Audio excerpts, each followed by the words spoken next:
A ver, entonces estaba haciendo un poco la introducción en el sentido de que no es una, si veis la exposición, no es una exposición cronológica, sino que la exposición, digamos, tiene como tres bloques. El primer bloque, entrando ahí, es el bloque de, queríamos destacar con Raquel la parte innovadora.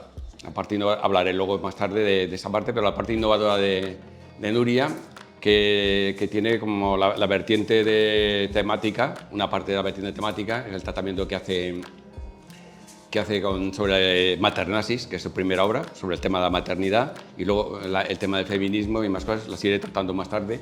Y gráficamente tiene también elementos bastante innovadores o incluso narrativamente, como veremos más adelante. Y luego la segunda parte es que Nuria, como una serie de dibujantes masculinos de su época, reflejaron muy bien lo que pasaba en su época.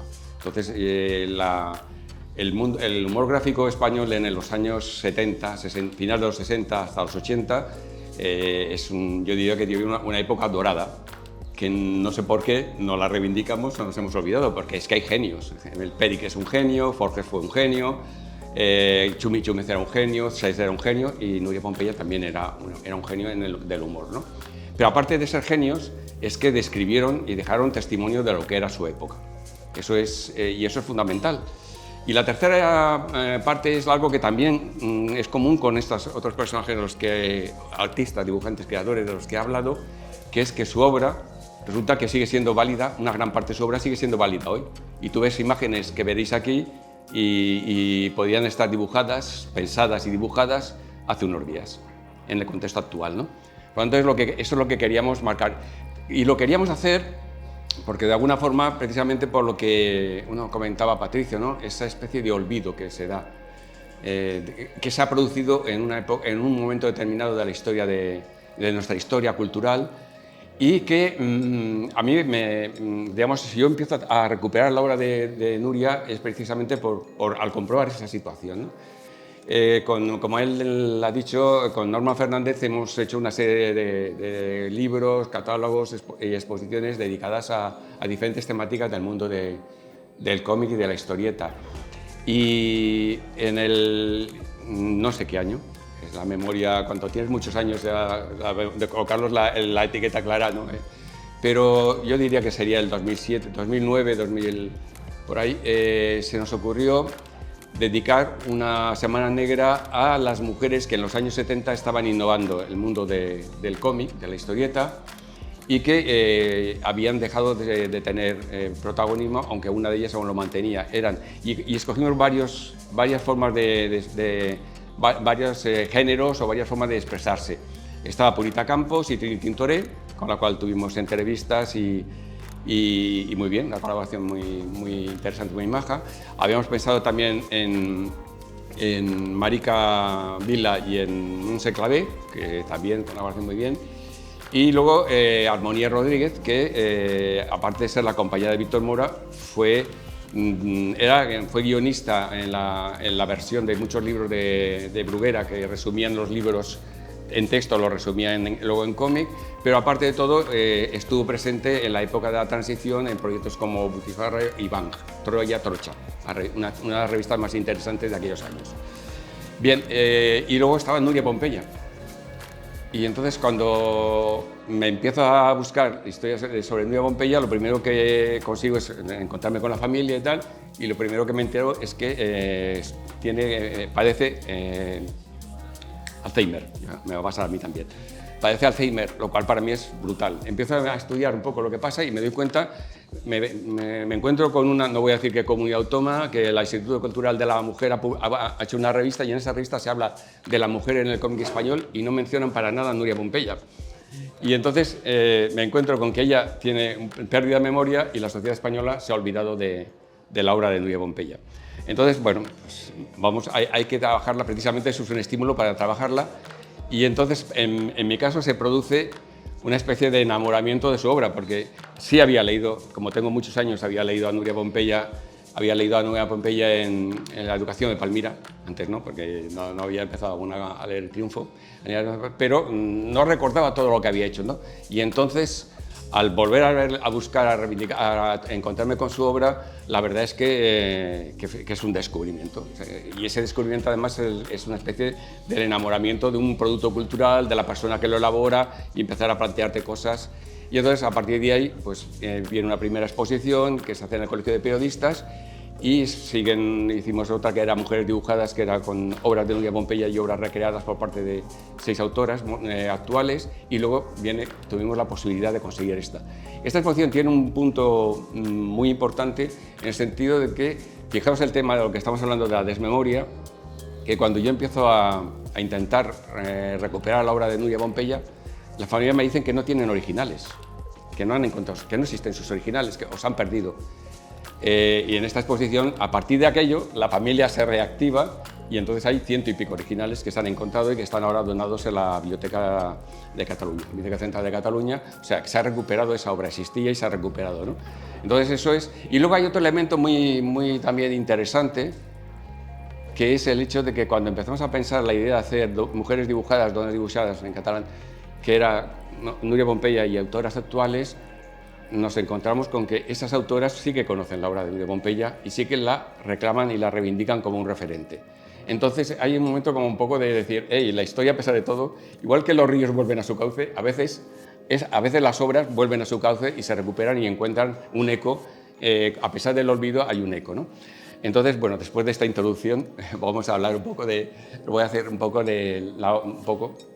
si me paso ya me lo decís, de la obra de Núria Pompeya. Ella empieza a publicar en Maternasis. Maternasis se hace en el año 67, ella tiene 36 años y tiene 5 hijos. O sea, situemos en una persona de 36 años, en aquellos años, ahora, y con 5 hijos, ¿no? Y entonces empieza a publicar, ¿y qué hace? Publica Maternasis, donde hace su reflexión sobre cómo ella, como mujer, ve la maternidad, el proceso de la maternidad. Y sigue siendo una obra muy actual. Sigue siendo una obra. Ella empieza a dibujar, bueno, si la habéis leído, si no, pero lo resumo rápidamente. Ella hace más que una narración, es una sucesión de estados de ánimo vinculados a la maternidad, ¿no? Y esas sucesivas evidentemente tienen muchas metáforas gráficas y y hemos de contar con que ella había estudiado en la Massana, que es una de las escuelas de Barcelona con más prestigio, pero había estudiado retablo, es decir, que dibujo no es que. Y seguramente en algún momento de su vida, bueno, luego hay una anécdota, bueno, lo digo ya así, hay un momento que con Marc de Montalbán realizan una obra que no llega a publicarse, que sigue siendo como un inédito, en la cual hacen una parodia de la Reconquista española. Entonces se nota en esa parodia cómo le pasa, a mí me pasa cuando he trabajado con dibujantes, lo he comprobado, que si cambias de un estilo pasas a otro, cuesta mucho, ¿no? Y las primeras páginas se le nota que le cuesta muchísimo y luego ya en las últimas páginas ha ido cogiendo ya más el ritmo de hacer algo más elaborado, que no el mensaje rápido, sintético que ya tiene en el humor. O sea, ya en Maternasis es una imagen y la imagen ha de explicar muchas cosas. Es sencilla, no te despista la mirada, te centra en lo que quiere decir y utiliza eso sí la metáfora. Y entonces pues está, y se publica en España y en Francia a la vez. Maternasis es una obra que ahora empieza a ser reivindicada a nivel académico y se ha vuelto a reeditar. Es una de las que la familia ha decidido volver a reeditar. Yo estoy peleando porque reedite Metamorfosis, pero bueno, no consideran aún. Pero se ha vuelto a reeditar Maternasis. En el 68 es cuando empieza a publicar en Triunfo. Situémonos, claro, bueno, no tengo más remedio, es decir, Triunfo, no, si digo Triunfo y no sé a qué sonará. Pero Triunfo es una revista que no me acuerdo del propietario, que la compran, era una revista normalita, compran la cabecera y se convierte a partir de los años 60 y algo, 62 me parece, sí, se convierte en, junto con Cuadernos para el Diálogo, se convierten con una diferencia, se convierten en las revistas, digamos, de oposición, toleradas. Es decir, la de Cuadernos para el Diálogo era más de artículos de fondo, de pensamiento, y en cambio Triunfo era una revista como el modelo que había de Francia, bueno, por ejemplo, el Life americano, otros modelos franceses, es decir, una revista con reportajes, muchos reportajes y, evidentemente, con una visión que se movía siempre dentro de la censura, pero que intentaba dar una visión alternativa. En Triunfo publican, aparte de ella, bueno, voy a decir otros nombres que a lo mejor, Pfeiffer publicó también, y Pfeiffer es uno de los grandes caricaturistas americanos, y digo caricaturistas incorrectamente porque era humorista gráfico y hacía historieta. y publica también otra persona que se ha olvidado bastante, que era Soro, que era muy bueno, que publica Machos y Presos, y todos ellos publican en tiras verticales. No sé si suena el nombre de Posy Simons, no sé si lo pronuncio bien porque soy siempre muy buena en inglés así. Ella también ha empezado a publicar en Guardian, The Guardian, y entonces tiene que publicar aprovechando, digamos, los espacios que le deja el periódico. En Triunfo, las historietas habían de ocupar un lado lateral y por tanto eran historietas verticales. Y entonces ahí publica Metamorfosis. No sé si conocéis Metamorfosis, ya os he dicho mi entusiasmo con Metamorfosis, ahí tenéis seis ejemplos. Metamorfosis es, para mí, el entusiasmo porque es, para la gente que nos gusta el lenguaje, es decir, cómo una persona que no ha hecho cómic, de pronto experimenta lo que es el significado de la imagen y cómo el significado de la imagen se puede convertir en narración. Y además eso con una visión costumbrista. Es decir, lo que hace ella, son tiras verticales.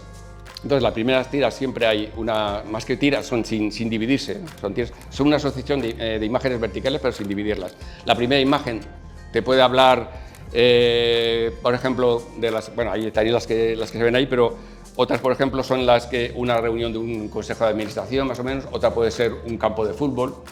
Y entonces, esas imágenes están hechas como manchas negras, como sombras chinescas, de alguna forma, con un toque de aquellos años, un toque pop, de los años 70, un toque pop. Entonces, esas imágenes que vemos ahí es un significado, tienen un significado porque están puestas así, ¿no? Ahora, empiezan a cambiarse esa forma, empiezan a metamorfosear su forma y al mismo tiempo empiezan a cambiar su significado. De forma que si la primera imagen es de unas señoras que van a comprar al mercado, en las últimas es una serie de gallinas que están cacareando entre sí. Si la primera imagen es un campo de fútbol con unas gradas llenas de gente aficionada y respecto a un jugador, en la última imagen ese jugador se ha convertido en un santo y el campo de fútbol se ha convertido en una especie de escenario religioso en el cual la gente lo está adorando. Si en unas imágenes hay unos cazadores en primera línea, en las últimas imágenes esos son como verdugos, las reflejas de oro. Ese es Metamorfosis.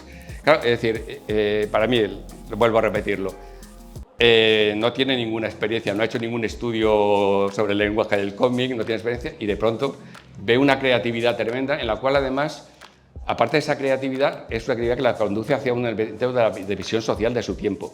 Si tú ves las historias de Metamorfosis, generalmente te reflejan mucho de lo que pasa en su tiempo. Son mudas y eso también favorece que no tengan problemas con la censura. Y son más abstractas porque son imágenes chinescas, pero claro, la lectura es potentísima.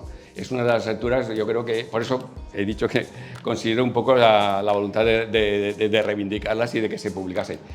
Eneco, si lo conocéis, el dibujante que colabora ahora en el Jueves, es un fan igual que Raquel, de Metamorfosis, y hay una serie de gente que si hiciéramos un club de los fans de Metamorfosis, pues seguramente nos apuntaríamos ahí. Estamos hablando entonces en el año 68. Si me puedo enrollar mucho, si queréis preguntarme algo, paramos, porque si no vais a contar la chapa y puede ser más pesado. O sea que si en un momento oye, o tenéis una duda concreta sobre lo que estoy diciendo, me lo decís y así cortamos. Lo digo entre otras veces porque hace mucho calor.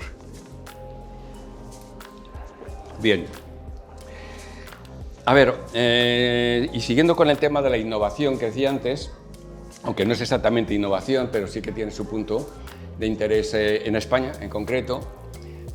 Antes de seguir con la siguiente colaboración en Triunfo, que es la educación de Palmira, ella empieza a trabajar otra obra que se llama Y seremos felices comiendo perdices, que es un refrán. Esa obra es como, Messenger y los Linguar y toda esa serie de gente que en el principio del siglo XX realiza novelas gráficas mudas, que son en realidad sucesión de imágenes, una imagen en cada página, pero que es una narración secuencial. O sea, es cómic porque lo que te están explicando tiene sentido si lo lees una cosa detrás de la otra. No hay diálogos, no hay viñetas, pero sí tiene una relación entre ellos. Pues bueno, esta obra en concreto sigue la misma dinámica. Son páginas, en cada página hay... en una página hay en este caso sí que no son del todo mudas, porque en una página hay el dibujo y en otra abajo un texto en castellano y en catalán, donde se explica parte, o hay diálogos que complementan lo que hay en el texto. Entonces es una historia de 3 generaciones femeninas, la abuela, la hija y la nieta, en la cual lo que hace ella es explicar la evolución, digamos, de la mujer.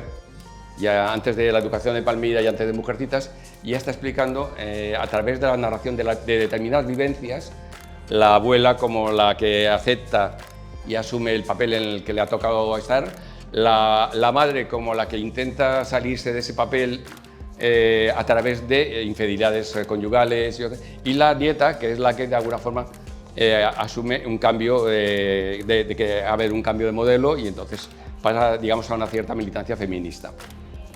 Posteriormente, por los siglos de los siglos, es en catalán, El segle dels segles, que es una historia también en esta dinámica de narraciones que os he dicho antes, es un libro así, en el que él habla y junta 2 mundos, que es las apariciones en un pueblo rural de Cataluña, apariciones religiosas, y la gente y unos hippies que viven en Ibiza y que también tienen, con la droga y tal, sus apariciones, sus visiones místicas. Ella había vivido bastantes vacaciones, las pasaba en Ibiza, y por lo que nos ha dicho su familia, una parte, digamos, de su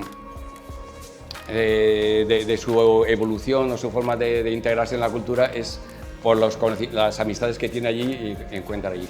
Si os parece, me salta una cosa que me parece muy interesante, no sé, tendría que ponerme las gafas a la hora, pero bueno, voy a intentar decirlo de memoria, porque cuando hice la primera exposición, al no poder hablar con ella, busqué entrevistas que le hubieran hecho para incorporar, digamos, como no podía dar su voz, lo que había dicho. Y entonces en una de esas entrevistas lo que dice es que ella empieza a dibujar porque porque no tenía una profesión, no tenía estudios, y era la forma que ella pensaba que podía utilizar el dibujo para expresar su visión crítica de la sociedad. Y ya de entrada, por esta mañana, que había un periodista que me preguntaba ¿qué visión tiene? Tiene una visión crítica. Pero ella ya parte, o sea, si empieza a dibujar es porque tiene que expresar algo. Y el expresar algo es esa visión que no acabo de verlo en la sociedad, que no funciona, y entonces es esa visión crítica. Y luego hay 2 más afirmaciones suyas que están en una entrevista con Fernando Lara en el Triunfo, en la que dice que el dibujo es como una defensa ante la dureza de la sociedad. Y en otra, aún es más dura, dice, si no dibujara, si no tuviera este medio de evasión, no tuviera esta forma de expresarme, que es el dibujo, a lo mejor me tendría que dar un tiro. Y entonces eso me permite, y luego dice, además el dibujo es una forma de expresar las críticas de una forma más civilizada. Que eso nos expresa mucho también de lo que es ella. Su forma de comunicarse, su ironía es muy potente. Es una mujer que utiliza la ironía continuamente, y es un mecanismo de analizar la realidad y de retratar la realidad, pero al mismo tiempo nunca es hiriente. Es hiriente si te la analizas y acabas viendo, porque es muy dura lo que dice, pero nunca hay ni insulto ni hay una provocación, no. Hay un retrato en el cual utiliza la ironía con esa potencia. Bien, pues seguimos. Estábamos con esa innovación que para mí es...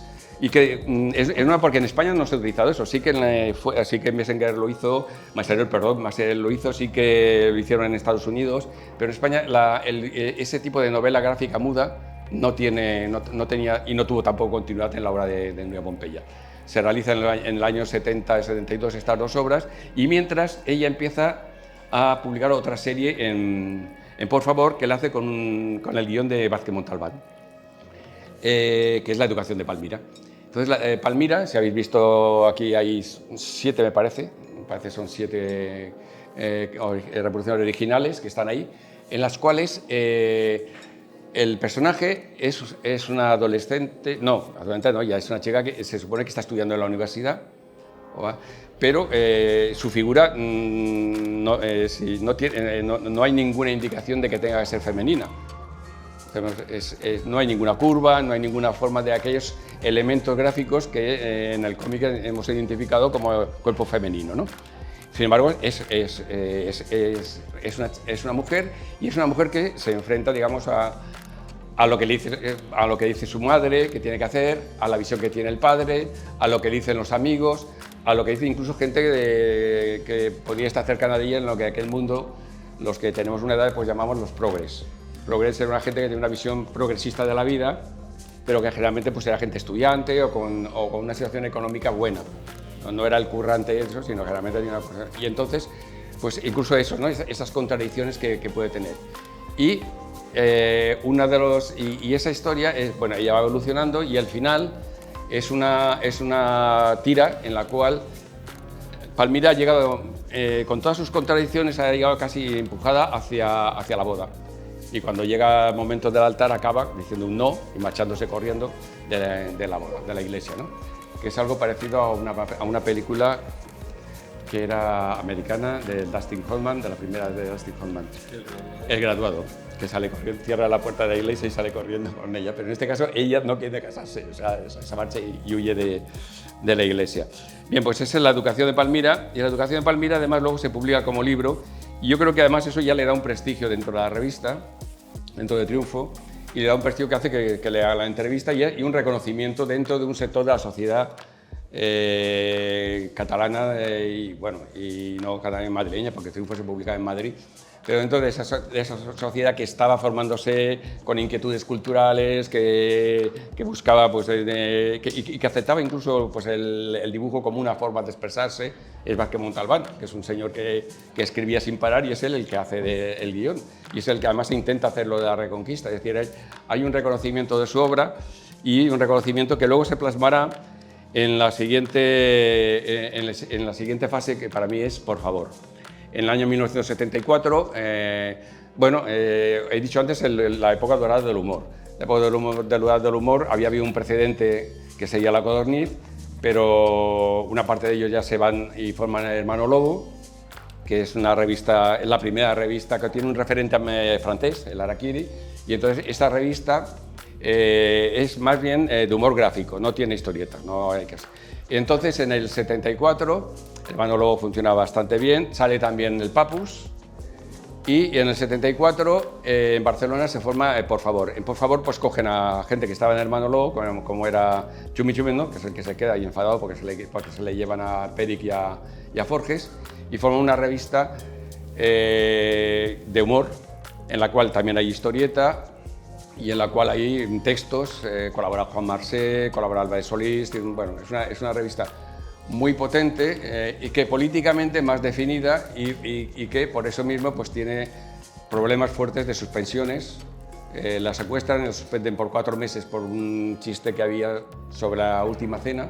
Entonces parece ser que por una serie de circunstancias llegó hasta cerca del caudillo ese chiste y fueron 4 meses de suspensión.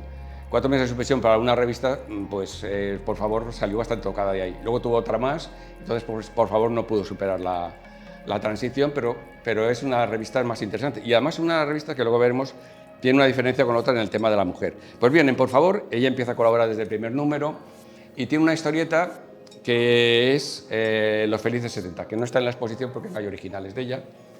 Los Felices 70 son historietas también verticales, en la cual los protagonistas son una pareja de señores, una señora y un señor de 70 años, o sea, como yo.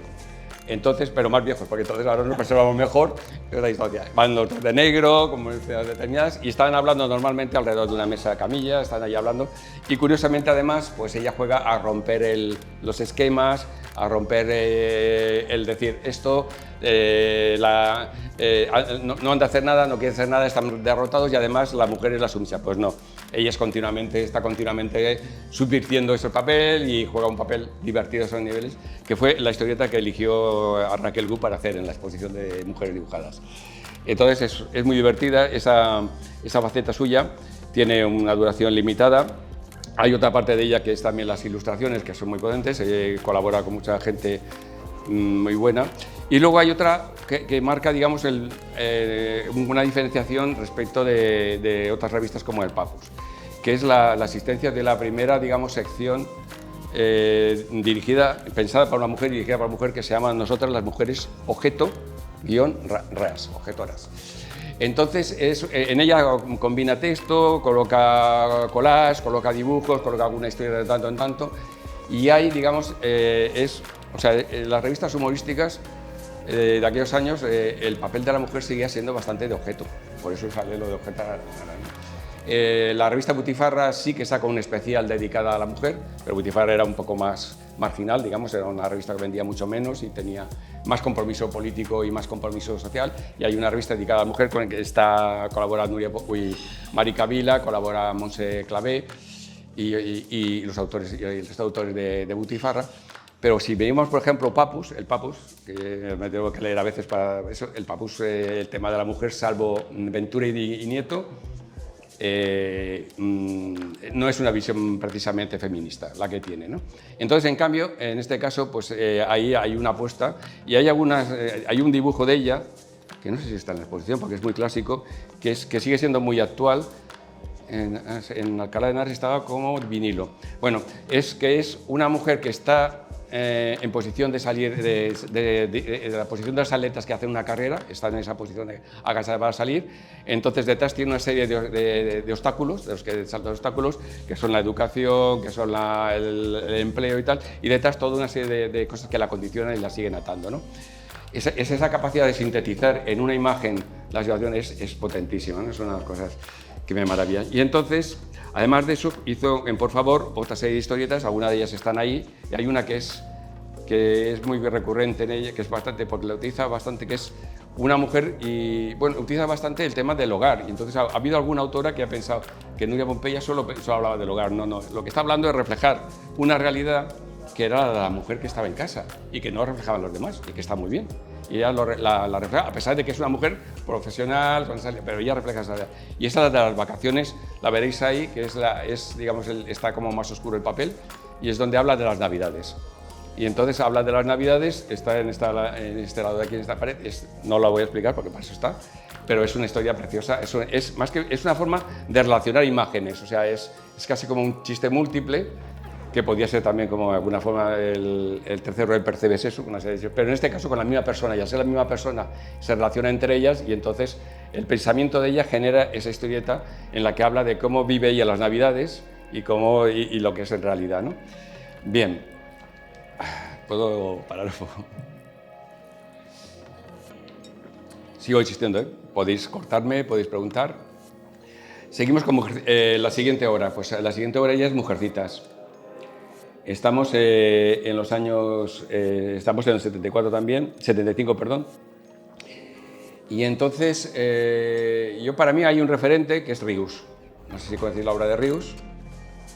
Rius es un humorista de origen español, pero que vive en México. Es español, creo, si no me equivoco, pero vive en México. Y en México él se dedica a reflejar, a hacer libros explicando todo, desde temas de políticos a otros temas, a partir del humor y a partir de momentos gráficos, de dibujos, ¿no? Entonces, en este caso, Rius le ha pasado también con otros, que se ha olvidado a pesar de que en esos años y posteriormente es una persona, en México es muy conocida, pero aquí también era bastante conocida, pues quizás yo no sé si, no he podido hablar con ella, no sé si fue su referente o no, pero el caso es que ella hace algo parecido. ¿Y qué hace? Va a hacer un libro en el que voy a expresar a través del humor un poco la genealogía de la condición de la mujer, por qué ha llegado cómo se produce esta situación esta serie de situaciones que nos conducen a esta condición actual, a esta situación actual, ¿no? Y entonces, en algún momento utiliza historieta, pero generalmente pues son imágenes que la narración es leerlas una detrás de la otra, porque te están describiendo una reflexión bastante profunda y que comunica con bastante rapidez y contundencia de eso, de las Mujercitas. De hecho, Mujercitas ha sido el título de una exposición que ahora también en Madrid, que ha habido en el Reina Sofía, en el sentido de que también se sigue reivindicando ese título. Y esa obra hoy día sigue editándose, y esa obra sí que es otro de los impactos sociales de Núria. Si antes decía que su colaboración en El Triunfo y tal pues le había dado un cierto reconocimiento a su capacidad cultural creativa, Mujercitas es una obra que la lee no toda, no es cierto, pero una parte importante de la sociedad española femenina que empieza a cuestionarse qué está pasando y que se está planteando que algo tiene que cambiar, que no puede ser así, en pronto encuentra con que se lo explican de una forma muy gráfica, muy potente, y eso le lleva, y eso se convierte de cierta forma en un bestseller. O sea, Mujercitas es una serie de, claro, digo claro, porque estoy traduciendo a mí mismo al pensar, si encuentras una serie de cuadros políticos, mujeres, de determinadas organizaciones, no la derecha, sino más o menos de la izquierda, si tienen más de 60 años, te dicen que han leído Mujercitas. Y muchas de menos te dicen, yo no compré Mujercitas, pero mi hermana sí la tenía y he leído Mujercitas, ¿no? Entonces ahí Mujercitas permitió a toda una serie de, sin tener que leerse a Simone de Beauvoir, sino que luego vendía después, permitió tener eso, de pronto decir, hay alguien que está diciendo que lo que yo estoy pensando, que lo que estoy reflexionando, está ahí y es verdad, y además me lo está explicando muy bien, ¿no? Entonces, claro, esta militancia suya feminista tiene una continuidad en la colaboración con la revista Vindicación Feminista. Y en la revista Vindicación Feminista hace ilustraciones muy potentes y hay algunas ahí que son... Bueno, de hecho, el cartel de la revista está sacada de una de esas ilustraciones, perdón, de la exposición, el cartel de la exposición, donde explicando eso, poniendo esa contradicción de la creatividad de la mujer y cómo la situación social le limita esa creatividad. Como hay que vencer para pintar, tienes que hacerlo mientras estás tendiendo la ropa, ¿no? Como esa creatividad está ahí. Y luego hay la colaboración que hace con Lidia Falcón. Con Lidia Falcón, que está escribiendo, tiene una sección en el Vindicación Feminista que se llama Cartas a una idiota española, y entonces ella hace las ilustraciones de esa sección. También es un libro que se vende mucho y que tiene éxito y que de alguna forma las ilustraciones, la verdad es que la pena es que no podamos verlas, pero bueno, si acaso luego espero aquí algunas hay. El problema de la exposición es que no podemos traer todos los originales porque se están recuperando y entonces faltan originales, entonces algunas se pueden encontrar reproducciones en la revista, pero la verdad si habéis visto Vindicación y si no buscarlo, hay algunas imágenes que son, bueno, que yo creo que tienen esa capacidad de síntesis que tenía ella, ¿no?, en el tema. Hay que decir que ha optado ya en ese momento y sigue esa línea de dibujo que tampoco hay en el mundo, como tampoco había referentes en España y luego en Francia ni la Bretèche. La Bretèche, por ejemplo, sí que hace un síntesis en el dibujo, pero es diferente, ¿no? Entonces ella ha conseguido sintetizar mucho su trazo, pero al mismo tiempo comunicar mucho. O sea, es lo que se define con explicar más con menos, ¿no? Entonces ella consigue explicar más con menos, porque si explicas menos con menos, pues es un fracaso, pero no, al contrario, tú ves su imagen y te está diciendo un montón de cosas, ¿no? Y bueno, antes de hablar con otras dos cosas más, y ya no me enrollo más, en el año 83 publica Cambios y Recambios. Aquí también hay muchas imágenes de cambios y recambios por dos motivos. Una, porque sigue explicando mucho de lo que es la sociedad española entonces, y dos, porque sigue siendo muy actuales muchos de los que encontraréis que salen en Cambios y Recambios. Además, Cambios y Recambios tiene otro elemento, cuando lo lees y cuando reflexionas un poco, estamos hablando del 83. Digamos, la transición, hay dudas, no ha acabado, pero ya va muy avanzada. Y entonces, aunque hay dudas y debates sobre cuándo acaba la transición, es un momento en que ella hace ya una mirada a lo que ha pasado la transición. Hace una mirada a muchas cosas, ¿no? Y entonces hay como pequeñas reflexiones. Hay el chiste este que está una señora que le dice no sé a quién votar, están dos señoras hablando, una con un vestido, con esa síntesis que tiene ella como más clásico, más conservador, y la otra con pantalones, el jersey más o menos, y el peinado, que se definiría como una mujer más progresista, como lo diríamos antes, ¿no?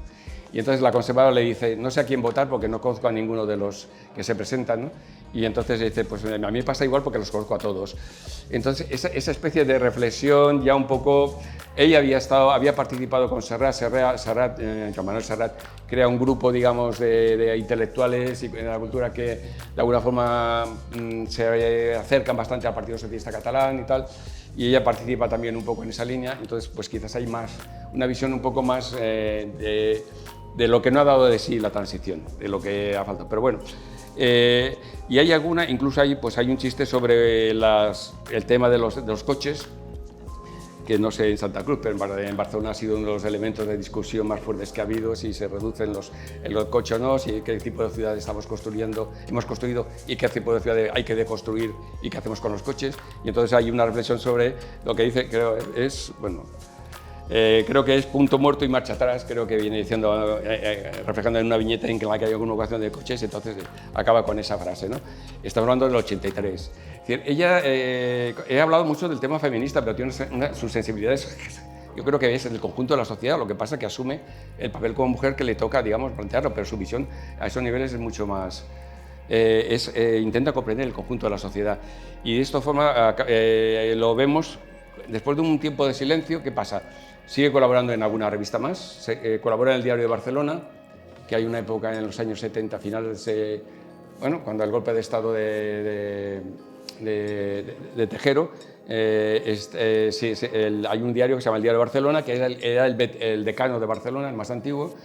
En esos momentos tiene una crisis económica, la cogen los trabajadores y ella colabora también, Alfonso López también colabora, entonces la gente colabora con este diario, y en este diario pues sigue publicando cosas que son muy actuales hoy día y están ahí en la sección de actualidad. En Dunia, curiosamente, igual que Monse Clavel lo cogieron para otra revista que ahora no me acuerdo, de Ama Hogar, una de estas, o El Hogar, una cosa de estas, a Nuria la cogieron para ilustrar Dunia, que es en teoría una revista más, bueno, en parte ligada al Opus. Pero bueno, ¿qué quería hacer esto? Que el humor en esos momentos tenía su punto y las personas que dirigían las revistas pensaban que ese humor era necesario para conservar la lectura de una serie de mujeres que estaban pues, cuestionándose el papel hasta ahora que se planteaba. Y entonces, como veo que hay gente votando, acabo. Emakunde. Esto llegamos al año 91. En el 91 hay un vacío, un silencio, y en el 91 pues, el Instituto Vasco de la Mujer, esas mujeres que han leído Mujercitas, de pronto dicen, hey, queremos que Nuria ilustre nuestra revista. Y ahí hace sus primeras ilustraciones con color.